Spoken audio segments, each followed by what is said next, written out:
Nah, di sini akan dikasih tahu penjelasan COD cek dulu itu kayak gimana sih nanti cara kerjanya itu. Nah, di sini kita bisa lihat nih.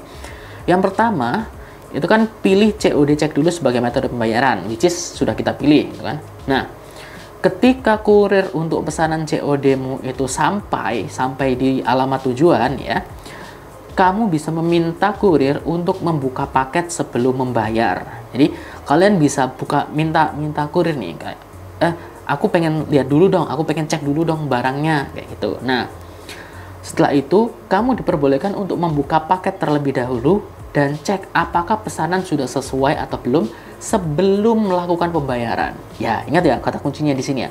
Kamu bisa ngecek terlebih dahulu, membuka paketnya terlebih dahulu sebelum membayar. Jadi ngecek.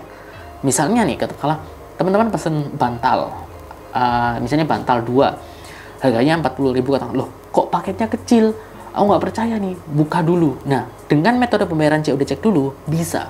Teman-teman bisa membuka paketnya dulu sebelum membayar. Itu. Nah, tapi ada ketentuannya. Nah, ketentuannya bisa dilihat di bawah sini. Nah, langsung aja ke tabelnya ya.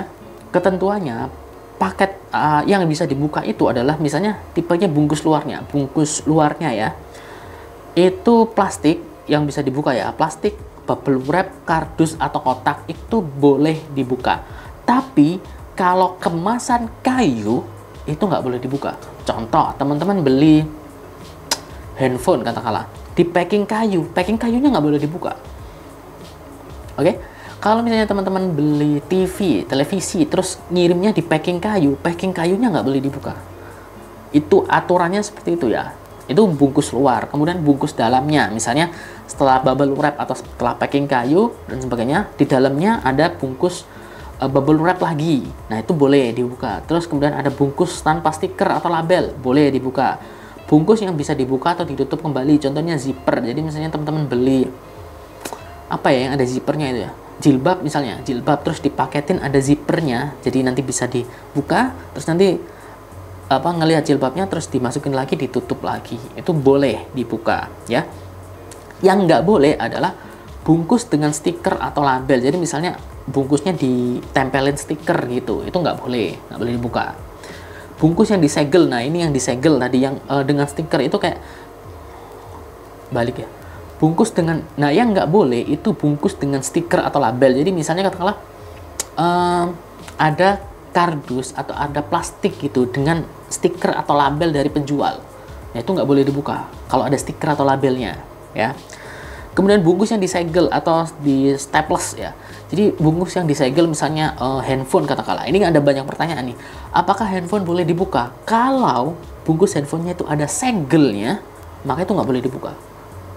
Oke? Ya.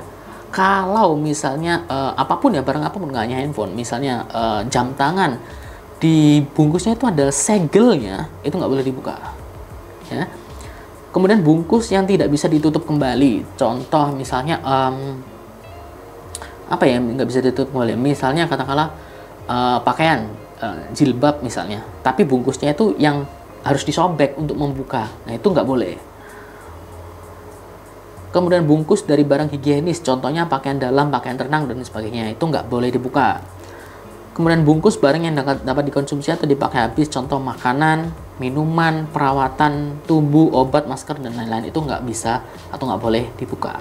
Oke, nah itu. Kemudian untuk produknya, nah untuk semua bungkus barang yang boleh dibuka, produk boleh dipegang, tapi tidak boleh dicoba. Nah ini buat teman-teman yang nanya nih, apakah kalau COD cek dulu itu boleh untuk mencoba barangnya? Ternyata jawabannya tidak boleh. Contoh misalnya pakaian oke boleh kita pegang, boleh kita buka, boleh kita beberin, gimana ya, di rentangkan gitu ya, terus ditempelin ke badan gini, itu nggak apa-apa. Tapi kalau sampai dicobain itu nggak boleh ya.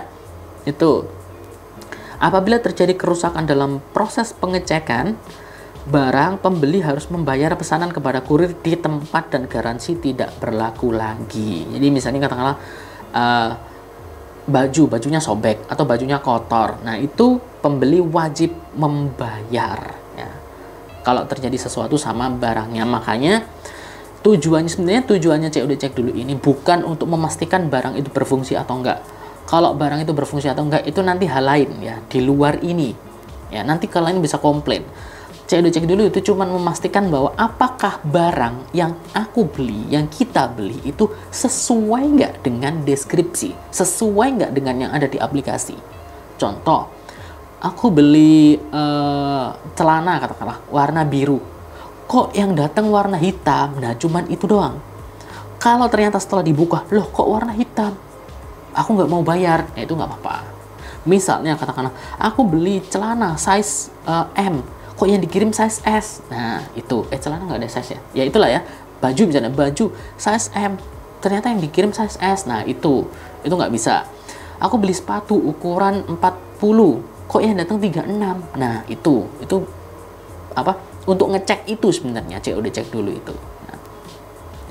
Oke, terjawab ya teman-teman yang kemarin nanya ya. Oke, lanjut ya. Setelah melakukan pengecekan ini, selama pengecekan barang kamu akan direkam tanpa wajah oleh kurir.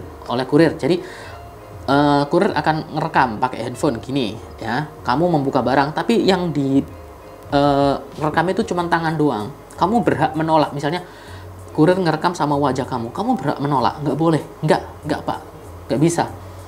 Karena memang di aturannya itu tanpa wajah. Jadi kamu nggak harus nolak. Tapi kalau misalnya yang direkam cuma tangan kamu doang, tangan gini terus sambil ngebuka paket, nah itu nggak apa-apa. Karena memang aturannya seperti itu. Oke? Jika paket sudah sesuai, maka kamu bisa bayar pesanan kepada kurir. Oke, misalnya aku pesan celana warna hitam, oke yang datang warna hitam. Aku pesan baju ukuran M, yang datang M, oke. Aku pesan misalnya snack 5 snack, ternyata yang datang beneran 5, ya udah bayar kayak gitu. Kalau kurang ya jangan bayar. Atau ini, jika paket tidak sesuai dengan deskripsi atau foto, ya, even misalnya motifnya pun nggak sesuai, warnanya nggak sesuai, jumlahnya nggak sesuai, terus apa ya, pokoknya nggak sesuai lah dengan deskripsi atau foto yang ada di aplikasi, kamu diperbolehkan untuk mengembalikan pesanan ke kurir tanpa melakukan pembayaran. Ya, karena itu bukan kesalahan kamu, nggak bayar gitu. Jadi kurir juga harus mengerti bahwa, oh ini paketnya nggak sesuai, jadi aku nggak bisa bayar, aku nggak mau bayar orang paketnya nggak sesuai. Setelah itu kita harus membungkus paketnya kembali ya, dibungkus kembali, kalau ada selotip di selotip, kemudian dikembalikan ke kurir dan kurir bisa membawa atau mengembalikan ke seller atau penjual. Jadi tujuannya COD cek dulu ini sebenarnya adalah kita bisa buka paketnya dulu sebelum kita membayar untuk memastikan apakah paket yang kita terima itu sesuai dengan apa yang kita beli yang ada di deskripsi maupun di foto. Oke.